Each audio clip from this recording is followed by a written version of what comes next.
श्रमण संघीय महामंत्री पूज्य गुरुदेव श्री सौभाग्य मुनि जी महाराज साहब, युग पुरुष उपाध्याय भगवान श्री प्रवीण ऋषि जी महाराज साहब, माम जीवन धर्मात्री श्रमणी श्रामणी सदगुरुवर्या डॉक्टर श्री रवि रश्मि जी महाराज साहब के पावन चरण कमलों में वंदन नमस्कार करने के पश्चात उपस्थित भव्य आत्माओं, आज हम एक ऐसे विषय पर बात करने जा रहे हैं जो आप सबके घरों में बिल्कुल मुफ्त मिलता है। गैस कर सकते हो कौन सा है? बताएंगे?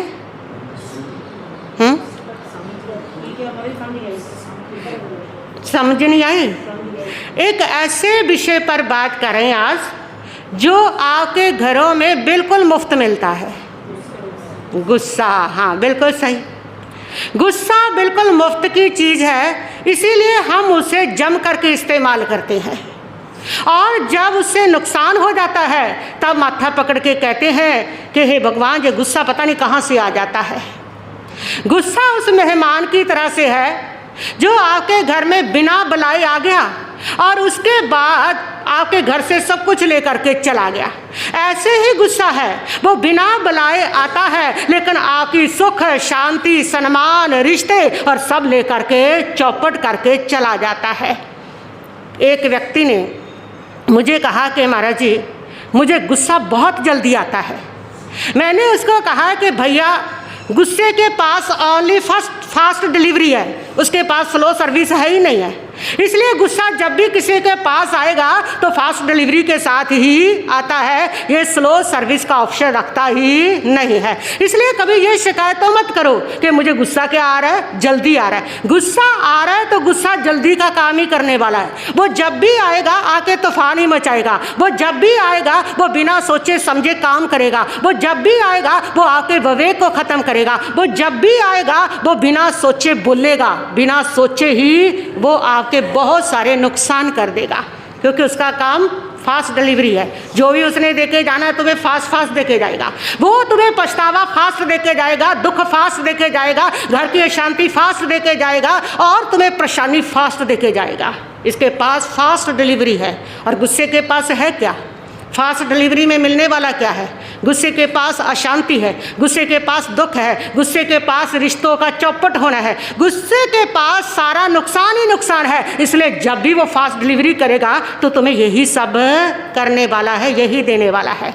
गुस्सा उस वाईफाई की तरह से है आपके घर में। जैसे वाईफाई को ऑन करोगे पूरे घर में वाईफाई फैल जाएगा। इसी प्रकार गुस्सा एक व्यक्ति जब ऑन कर लेता है तो पूरा घर उसकी चपेट में आ जाता है। बिल्कुल वाईफाई की तरह से है कि घर से पति घर से आया, गुस्से में आया क्योंकि उसके साहब ने उसको वहाँ पर डांटा था, उसके बॉस ने डांटा था और वो घर गुस्से को लेकर के पहुँचा और आते पत्नी पर वो बरस पड़ा। अब वाईफाई ऑन हो गया। ऑन होते ही आज जो पत्नी है उसको गुस्सा आ रहा है, वो क्या करेगी? उसने अपने बेटे को 2 थप्पड़ लगाए कि ढंग से काम नहीं करता है, देख कैसे चलता है, देख कैसे कपड़े खराब कर रखे हैं। और उसको गुस्सा आ रहा है और वो मम्मी को तो कुछ कह नहीं सकता, इसलिए वो अपनी बहन को पकड़ता है और उसकी चोटी पकड़ करके बालों को खींच देता है। अब उसको गुस्सा आ रहा है, भाई ताकतवर है, उसको कह नहीं सकती, क्या करे? अब बहन है वो अपनी गुड़िया को तोड़ करके मरोड़ करके अपना गुस्सा क्या कर देती है, निकाल देती है। तो गुस्सा वाईफाई की तरह से है, एक व्यक्ति को आया और पूरे घर में क्या हो गया, फैल जाता है। इस प्रकार जो गुस्सा होता है वह हमेशा व्यक्ति का नुकसान ही करता है। गुस्सा बाहर नहीं है, गुस्सा तुम्हारे भीतर है। लोग कहते हैं क्या करें, बाहर की बात ही ऐसी है, प्रसंग ही ऐसी है, घटना ही ऐसी है और गुस्सा इसलिए आ जाता है। गुस्सा बाहर है ही नहीं जो तुम्हें गुस्सा दिलाएगा। गुस्सा तुम्हारे भीतर भरा पड़ा है। बाहर का प्रसंग तो ट्रिगर है, जो बारूद है ना वो तो तुम्हारे अंदर है। अहंकार का, असहनशीलता का, अधैर्य का, वो सारा बारूद तो अपेक्षा का अंदर पड़ा है और उसके कारण ही आज जब भंडार भरा है बारूद का तो छोटी सी चिंगारी भी आपके भीतर विस्फोट करती है। और अगर भीतर गुस्सा ना हो, आपका भंडार ही खाली हो, आपका गोडाउन खाली हो, तो कितनी चिंगारियां आ जाए वो जलने वाला नहीं है। गुस्सा क्यों प्रकट हुआ? क्योंकि गुस्सा बाहर नहीं था, गुस्सा तुम्हारे भीतर था, वो बारूद भीतर था। इसलिए जो गुस्सा है वो क्या हो जाता है? प्रकट हो जाता है। इसलिए इस भ्रम में तो मत रहे कि बाहर के कारण गुस्सा आता है। इस बात को मान ले कि गुस्से से तुम ही भरे पड़े हो, तुम्हारे भीतर ही भरा पड़ा है, और थोड़ी सी चिंगारी मिलती है वो फूट करके क्या आता है? बाहर आता है। अगर तुम्हारे भीतर गुस्सा ना हो तो वो बाहर आ ही नहीं सकता।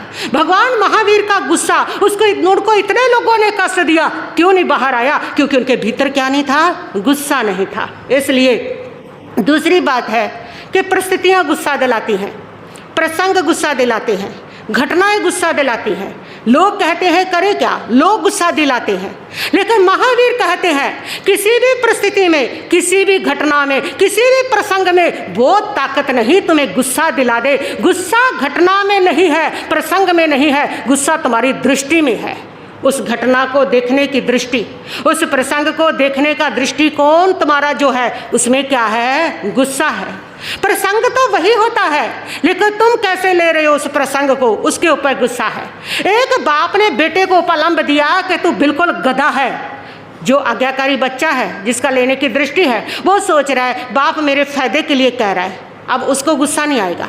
लेकिन एक बेटे को वही बात कही और वो बेटा सोचता है कि ये तो हमेशा मेरा नुकसान ही चाहते, मुझे कभी अच्छा बोलते नहीं, और उसको क्या आ रहा है? गुस्सा आ रहा है। घटना तो वही है, बाप भी वही है, बात भी वही है, सारा कुछ वही है, लेकिन एक ने उसको फायदे के रूप में ले लिया और एक ने उसको नुकसान के रूप में ले लिया। तुम्हारी दृष्टिकोण क्या है? तुम उस घटना को, तुम उस प्रसंग को किस एंगल से ले रहे हो, उससे गुस्सा पैदा होता है। यदि तुम उस घटना को, उस प्रसंग को पॉजिटिव ले लो तो वही घटना, वही प्रसंग तुम्हें गुस्सा नहीं दिलाएगा। जब भी उसको नेगेटिव लोगे तो वही घटना, वही प्रसंग तुम्हें क्या दिलाएगा? गुस्सा दिलाएगा। देखिए, भगवान महावीर स्वामी के कानों में एक ग्वाले ने किल्ले ठोक दिए, लेकिन महावीर को गुस्सा नहीं आया। और इधर द्रौपदी ने हंसते हंसते द्रोजन को कह दिया, अंधों के अंधे बेटे। लेकिन द्रोजन ने तो महाभारत की क्या कर दी? रचना कर दी।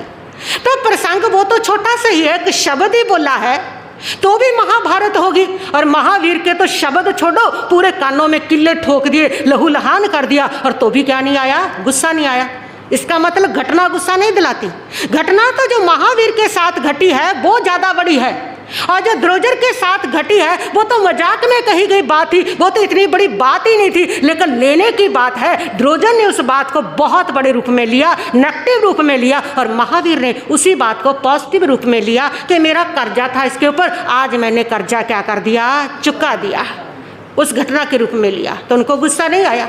इसलिए इस बात को छोड़ दीजिए कि क्या करें महाराज जी, प्रसंग ही ऐसे हैं, घटनाएं ऐसी हैं, घर की स्थितियां ही ऐसी हैं, गुस्सा आता है। गुस्सा स्थितियों में नहीं है, गुस्सा घटनाओं में नहीं है, गुस्सा प्रसंग में नहीं है, गुस्सा बात में नहीं है, तुम्हारी दृष्टि में है कि तुम उसको किस दृष्टिकोण से लेते हो, कैसे देखते हो। महावीर कहते हैं जो वस्तु जैसी है वो वैसी ही है, वो दुख नहीं देती है। लेकिन जो वस्तु को तुम जैसा देखते हो, तुम्हारे उस देखने से उससे क्या होता है? दुख होता है। तुम कैसे देख रहे हो उसको? तुम नेगेटिव देख रहे हो, तुम पॉजिटिव देख रहे हो, उससे तुम्हारे भीतर जो गुस्सा है वह पैदा हो जाया करता है। इसलिए परमात्मा प्रभु महावीर कहते हैं कि गुस्सा जो है वह 4 प्रकार का होता है। 4 प्रकार का गुस्सा उन्होंने बताया। अनंतानुबंधी, अप्रत्यक्षानावर्णीय क्रोध, और प्रत्यक्षानावर्णीय संज्वलन। ये 4 प्रकार का होता है। कैसा होता है, किस प्रकार का होता है, इसको आपकी भाषा में सीधा सीधा समझा देती हूँ, क्योंकि ये शास्त्रीय शब्द है और शायद आप लोगों को समझना भी आए। तो 4 प्रकार का जो गुस्सा बताया है उन्होंने, एक तो मान लीजिए साधारण गुस्सा, सामान्य गुस्सा, झटपट गुस्सा, और दूसरा है प्यार वाला गुस्सा, और तीसरा है तूफानी गुस्सा, चौथा है ज्वालामुखी गुस्सा। ये 4 प्रकार का गुस्सा है। और 4 प्रकार के गुस्से में पहला है झटपट गुस्सा। ऐसा गुस्सा जो है वो ऐसे होता है जैसे पानी में आपने लकीर खींची तो कितनी देर ठहरेगी, तुरंत मिट गई। ऐसा गुस्सा सामान्य गुस्सा है कि इधर से गुस्सा किया, तुरंत बात को समाप्त किया, खत्म होगी बात, बहुत सामान्य गुस्सा है। दूसरे प्रकार का जो गुस्सा है प्यार वाला गुस्सा, वो कैसा होता है? वो गुस्सा होता है कि आपने रेत के ऊपर लकीर खींची, थोड़ी देर में हवा का झोंका आया, वो समाप्त हो गई। ऐसा गुस्सा थोड़ी देर आपने किया और वो क्या हो गया, उसके बाद आपके मन से खत्म हो गया। तीसरा गुस्सा है तूफानी गुस्सा। ये गुस्सा कैसा होता है? ये गुस्सा होता है कि जैसे आपने तालाब जब खाली हुआ पानी से, उसमें लकीर खींच दी, अब वो 6 महीने तालाब वापस भरा नहीं, 6 महीने वो लकीर पड़ी है, 6 महीने के बाद वापस उसमें पानी आया तब मिटी। ऐसा गुस्सा जो है वो 6 महीने तक चलता है, बात को भूलते ही नहीं है। वो तूफानी गुस्सा है जो तुम्हारा सब तूफान ला देता है पूरे जीवन में। चौथा गुस्सा ज्वालामुखी गुस्सा। ज्वालामुखी गुस्सा जिसमें सब जल के स्वाह हो जाता है, कुछ बचता ही नहीं, अनंतानुबंधी गुस्सा है वो। ऐसा गुस्सा जो पत्थर में दरार आ गई, अब उसको भरने में सारी जिंदगी बीत जाती है, नहीं भरता है। ऐसा गुस्सा होता है जो कभी समाप्त होता ही नहीं। 50 साल वाली बात भी पता है, मेरे साथ सास ने ऐसा किया था, पति ने ऐसा किया था, पत्नी ने ऐसा किया था, बहू ने ऐसा किया था, 20 साल पुरानी बात भी याद है, सब बातें अंदर लेकर के बैठे हो। ये वो गुस्सा होता है। इस गुस्से के लिए कोई कितनी माफियाँ मांग ले, कितने उनसे त्याग पत्र लिखवा ले, कुछ करवा लो, वो खत्म होता ही नहीं। वो कहते खत्म करना ही नहीं, माफ़ी मांगो चाहे ना मांगो, हमने इस बात को बरकरार रखना है। ये वो गुस्सा होता है। सामान्य गुस्सा, जो झटपट गुस्सा आता है ना, ये गुस्सा कर लो, कोई बुरी बात नहीं है, कोई दिक्कत नहीं है, इस गुस्से में कोई नुकसान नहीं है, आया और चला गया, तुम्हारी आत्मा को छुआ भी नहीं। दूसरा गुस्सा है प्यार वाला गुस्सा।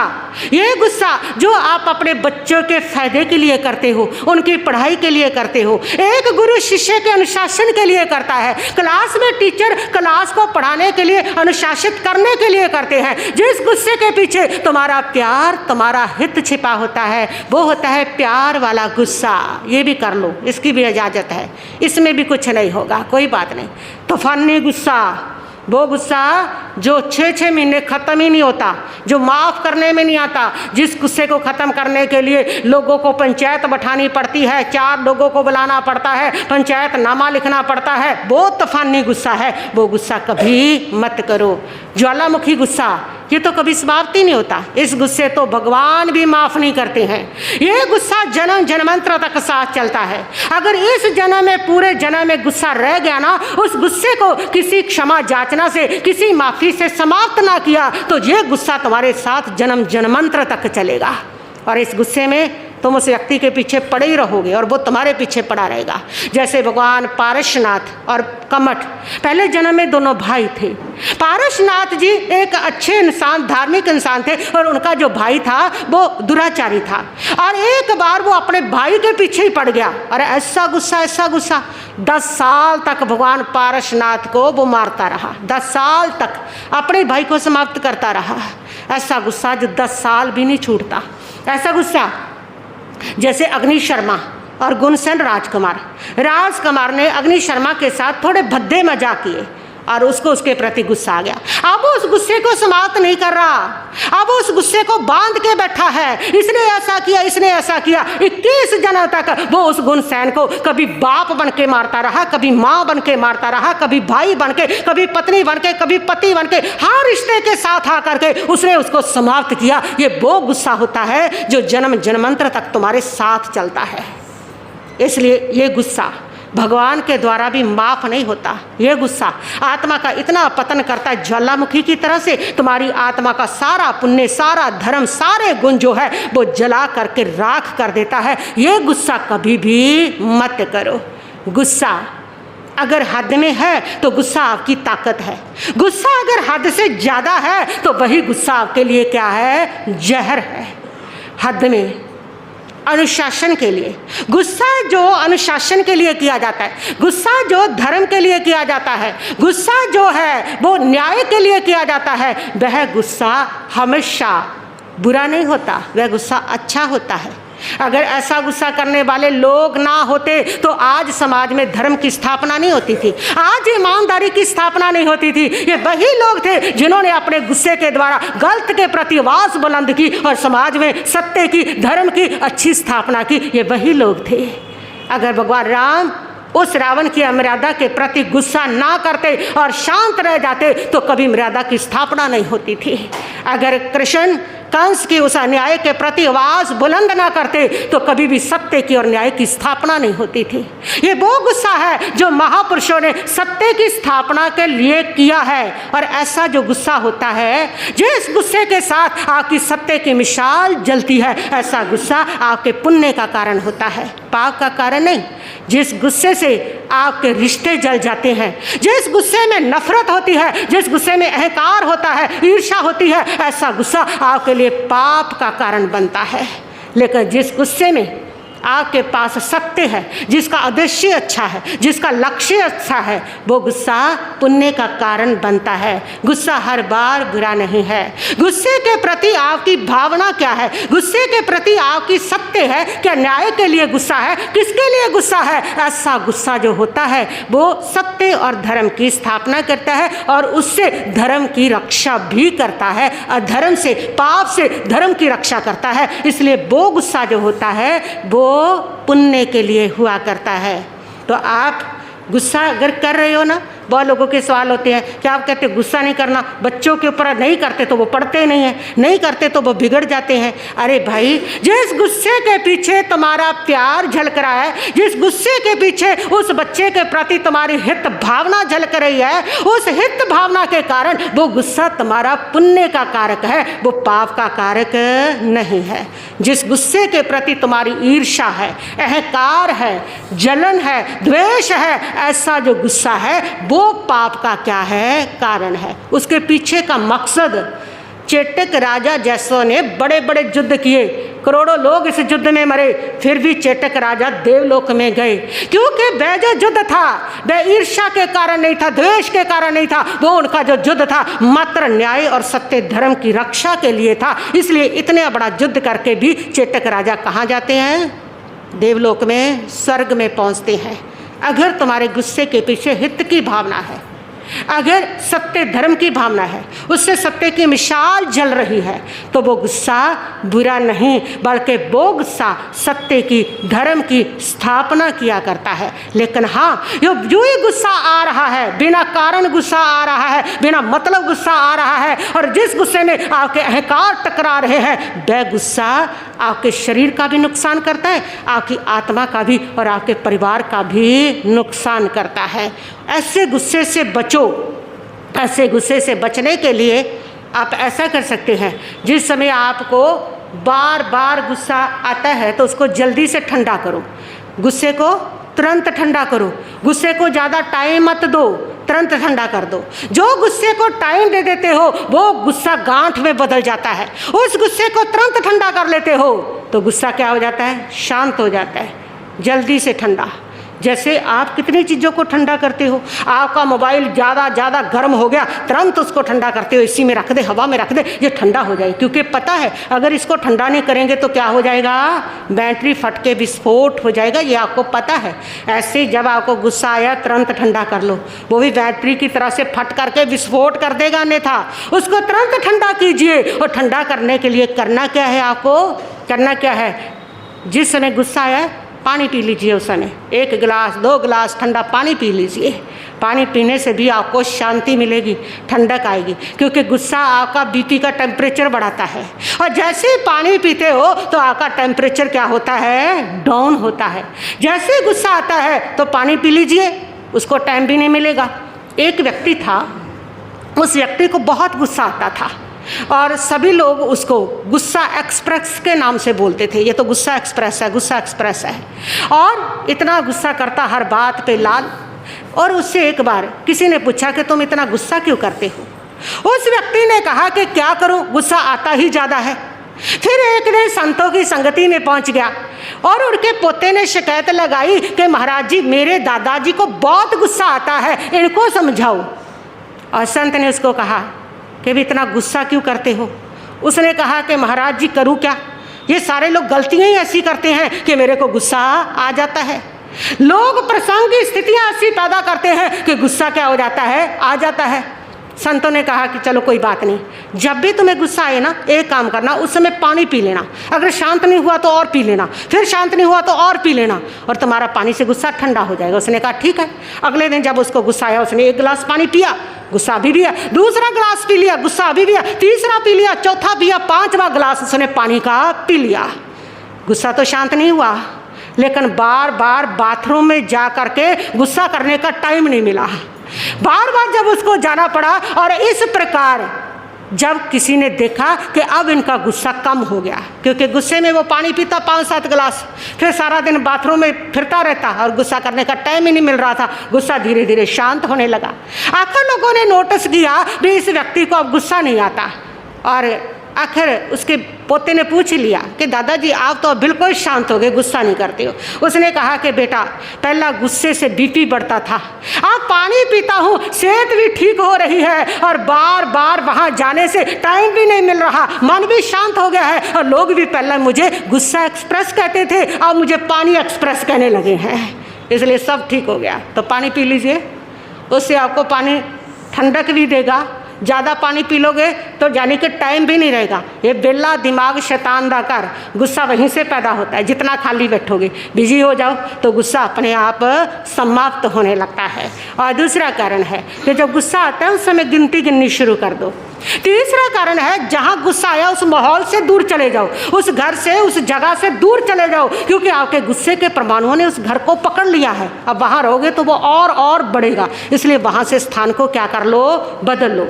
और एक और काम, जब आपको गुस्सा आता है ना, तो अपने साथ हमेशा आप जेब में शीशा रखो। उस शीशे को आप 3 जगह पे प्रयोग कर सकते हो। जिस समय आपके मन में ये बात आ रही है कि भाई मैं गलत रास्ते पे चलूं, उस समय उस शीशे को निकाल के देख लेना कि ये जो मैं सोच रहा हूँ ये मेरे खानदान के अनुसार है, जो मैं करने लगा हूँ क्या ये सही रहेगा। उस समय शीशे का प्रयोग करना। दूसरा शीशे का प्रयोग कब करना, जब आप दूसरे से, सबसे, घर वालों से बड़ी बड़ी उम्मीदें लगा के रखते हो, इनको मेरी केयर करनी चाहिए, इनको मेरे लिए ये ला के देना चाहिए, इनका ये फर्ज बनता है, उनका ये फर्ज बनता है। उस समय भी शीशे में अपना चेहरा देख लो। कहते हैं कि एक गांव का व्यक्ति था, और वो जब शहर में आया तो मैरिज ब्यूरो का बोर्ड लगा हुआ था, उसने उसको पढ़ा और पढ़ के वो अंदर चला गया, क्योंकि उसको शादी करनी थी, शादी हो नहीं रही थी। और वो अंदर गया तो उसने देखा कि 2 कमरे थे, दोनों पर बोर्ड लगा हुआ था। एक पर लिखा था कि सुंदर लड़की के लिए, गोरी लड़की के लिए, दूसरे पर लिखा था कि काली लड़की के लिए। गोरी लड़की के लिए रिश्ता चाहिए तो इस कमरे में आओ, और काली के लिए तो इस वाले में आओ। अब कौन से में जाएगा, कौन सी चाहिए है? गोरी लड़की, और वो भी गोरी वाली में घुस गया। अंदर गया तो कुछ नहीं था, वापस फिर 2 कमरे थे, उस पर फिर एक बोर्ड लगा हुआ था। पहली वाली पर लिखा हुआ था खानदानी कुल की लड़की के लिए, दूसरे पर लिखा हुआ था कि ऐसे वैसे कुल की कन्या के लिए। कौन सा चाहिए? खानदानी। और वो भी उसी में गया, और जब उसमें गुस्सा, वापस कुछ नहीं था, फिर 2 बोर्ड आ गए। उस बोर्ड में पहले वाली पर लिखा था जो खाने बनाने में कुशल है, ऐसी लड़की के लिए, और दूसरी पर लिखा था जिसको खाना बनाना कुछ नहीं आता, ऐसी लड़की के लिए। कौन सी चाहिए अब? है सारा ही चाहिए, सब कुछ। खाना बनाने वाली चाहिए, दूसरी नहीं चाहिए। और वो भी उधर ही चला गया। उधर गया तो वापस फिर 2 बोर्ड आ गए। उस बोर्ड में पहले वाली पर लिखा था कि हर काम में एक्सपर्ट, डांस, गाना बजाना, बातचीत करना, सब में एक्सपर्ट, कुशल लड़की के लिए, और जिसको कुछ नहीं आता ऐसी फूहड़ लड़की के लिए। कौन सी चाहिए? यही चाहिए जो इतनी होशियार है, गाना बजाना, डांस, बात सब आती हो जिसको। और वो उसी में चला गया। फिर आगे गया तो उस पर फिर 2 बोर्ड थे। एक पर लिखा था पढ़ी लिखी लड़की के लिए, दूसरे पर लिखा था अनपढ़ लड़की के लिए। कौन सी चाहिए? पढ़ी लिखी चाहिए सबको। वो भी उसी में गया, तुम्हारी कैटेगरी का ही था, और उधर चला गया। तो उसके बाद फिर 2 बोर्ड आ गए। पहले वाली पर लिखा हुआ था दहेज लाने वाली लड़की के लिए, दूसरे पर लिखा था दहेज नहीं लाने वाली लड़की के लिए। कौन सा? दहेज वाली। और वो भी उसी में घुसा। उसमें घुसा तो वापस एक उसके कद का शीशा लगा था और कुछ नहीं था। उस कद के शीशे के ऊपर 2 लाइनें लिख रखी थी कि तुम्हारी इच्छाएं, उम्मीदें तो बहुत बड़ी बड़ी है, पहले शीशे में अपना चेहरा तो देख ले कि तू इन सबके काबिल है भी जा नहीं। भाई यही करना है, जो शीशा साथ में रखना है ना, उसमें बस जिस समय ये शिकायतें होती है, वो मेरा ऐसा नहीं करता, वो मेरा वैसा नहीं करता, उसने ऐसा नहीं किया, उस समय अपना चेहरा देख ले कि मैं इन सब के लायक हूँ भी जा नहीं, ये जो फालतू की मैं शिकायतें लेकर के बैठा हूँ। आपका मन अपने आप आपको जवाब दे देगा। तीसरा, उस शीशे का प्रयोग आप तब कर सकते हैं जिस समय आपको बहुत क्रोध आया है, उस समय उस शीशे में अपना चेहरा देख लेना। जब चेहरा देखोगे ना तब पता चलेगा कि सुंदर सा चेहरा कैसा करूप बन गया है। जो रब की सूरत लग रहा था अब वो भूत की मूरत बन गया है। उस समय जब चेहरा देखोगे तब सोचना कि जिसने मेरा रूप इतना बिगाड़ दिया, नाक फैला दी, आंखें लाल कर दी, भ्रुकुटियाँ चढ़ा दी, जिसने मेरा रूप इतना खराब कर दिया उसने मेरी आत्मा कितनी खराब की होगी। तो इस प्रकार आप उम्मीदों से जो आपको गुस्सा आता है, उन उम्मीदों के लिए अपने आप को भी नापें कि मैं कितने के लायक हूँ, मैं किसी की कितना का कर सकता हूँ और मैं इसके योग्य हूँ भी या नहीं हूँ। तो आपका गुस्सा अपने आप शांत होने लगेगा, धीरे धीरे ठीक होने लगेगा। तो गुस्से को प्रतिक्रिया तुरंत मत करें। जब गुस्सा आता है तुरंत प्रतिक्रिया मत करें कि हाथों हाथ प्रतिक्रिया। उस गुस्से के लिए थोड़ा विलंब करें, थोड़ा टाइम दे दें। और जब आप टाइम देवोगे आप पाओगे बहुत ज़्यादा नुकसान जो होता है ना वो तुरंत गुस्से में होता है, और पाओगे कि आप अब शांत हो गया है, आपका गुस्सा अब शांत हो गया, वैसा नहीं रहा। आज अभी जो आपने एक्शन लेना है और उसको टाइम दे दो, कल पर टाल दो। कल पर जब टालोगे तो कब आप कल जा कर के आपको लगेगा कि इसके जवाब देने की कोई ज़रूरत भी नहीं है। इसलिए गुस्से से, नुकसान से बचने के लिए एक संकल्प कर लो कि तुरंत एक्शन नहीं करूँगा, 2 घंटे गुस्से को दूंगा। जो अभी एक्शन गुस्से में लेना चाहता हूँ 2 घंटे के लिए उसको टालूंगा और 2 घंटे के बाद शांत चित्त से सोचूंगा और उसके बाद तुमने जैसा जवाब देना दे देना। लेकिन तुम चाह करके भी ऐसा जवाब तो नहीं दे पाओगे जिससे तुम्हें पछताना पड़ जाए। बस गुस्से को शांत करने के लिए विलंब ही काफ़ी है, क्योंकि गुस्सा फास्ट डिलीवरी करता है, गुस्सा तेजी से आता है, गुस्सा झट से एक्शन लेता है। बस उसको तुमने टाल दिया तो गुस्से के नुकसान से भी क्या हो जाओगे, बच जाओगे। ये तुम्हारे लिए ढाल का काम करेगा। गुस्सा चंडाल है, गुस्सा हैवान है, इससे बचो भैया। गुस्सा चंडाल है, गुस्सा हैवान है, इससे बचो बहना। गुस्सा चंडाल है, गुस्सा हैवान है, इससे बचो भैया। ये गुस्सा चंडाल भी कहा है, शास्त्रों में इसको हैवान भी कहा है। हैवान तो भी फिर भी पीछा छोड़ देगा, वो इतना नुकसान नहीं करेगा जितना गुस्सा क्या करता है, व्यक्ति का नुकसान करता है। इसलिए गुस्से को सभी शास्त्रों के अंदर भूत से भी बुरा कहा गया है, गुस्से को चंडाल से भी बुरा कहा गया है। क्यों? क्रोध आते ही आंखें होती है लाल, क्रूरता कंप शरीर बिगड़ती है चाल, शांति होती है भंग जीवन बनता बेढंग। क्रोध छोड़ो भैया, क्रोध शैतान है, क्रोध हैवान है, क्रोध छोड़ो बहना। सब चाहते हैं घर में क्रोध आवे नहीं, मैत्री प्रेम पास पर घर से जावे नहीं। संप टूटे नहीं, मेल छूटे नहीं, क्रोध छोड़ो भैया।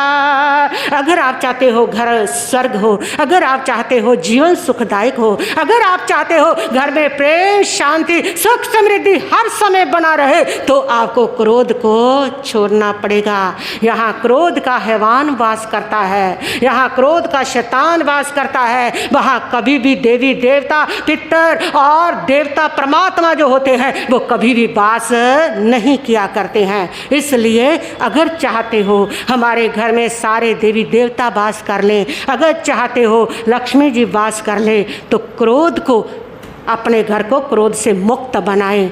जिसका घर क्रोध से मुक्त होगा उसके घर में सब समृद्धि होगी।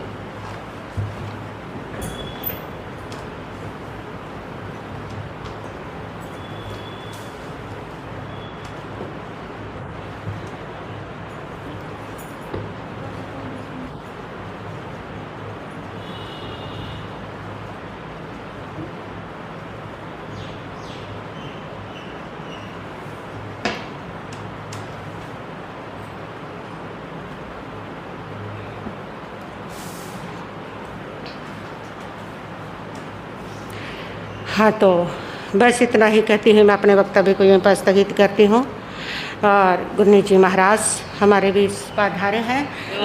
नैया ओम जय गुरनी मैया, रामा मंडी नगरी आपने जन्म लिया, पिता गुरुमुख जय कौर को धन्य धन्य किया। ओम जय गुरनी मैया, माघ सुदी पूर्णिमा सिर सा दीक्षाली, मोहन कुंवर गुरनी ने कृपा पूरन की। ओम जय गुरनी मैया, जब से संयम धारा सहज ही सब कुछ था, सहज सेवा समर्पण सहज ही विनम्रता। ओम जय गुरनी मैया, तपस्या करके निरजित कर्म किए, अमृत किसर बरसा कर रूप गुरु दर्श दिए। ओम जय गुरनी मैया, लुधियाना में आपने किया संधारा, जिन शासन चमकाया जीवन संवारा।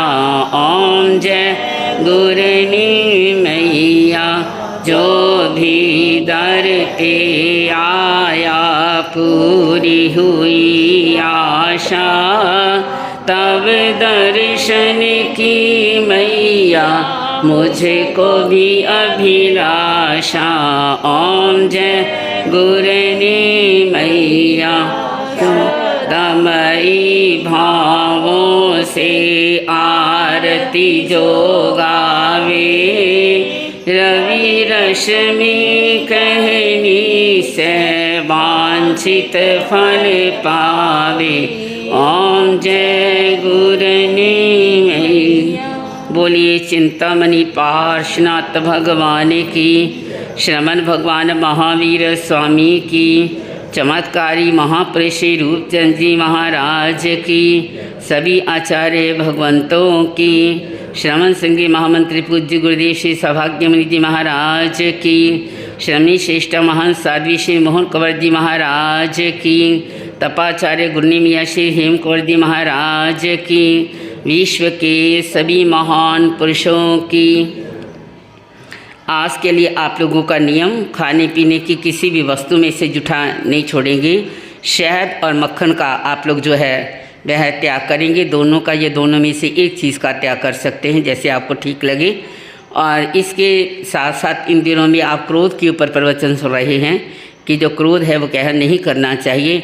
और उसके साथ साथ जो क्रोध है वह पाप है, वो क्या है, पाप है। तो पाप इंसान को नहीं करना चाहिए और प्रयास करना चाहिए कि पेशेंस पावर को बढ़ाए, सहनशीलता को बढ़ाए, शांति को बढ़ाए।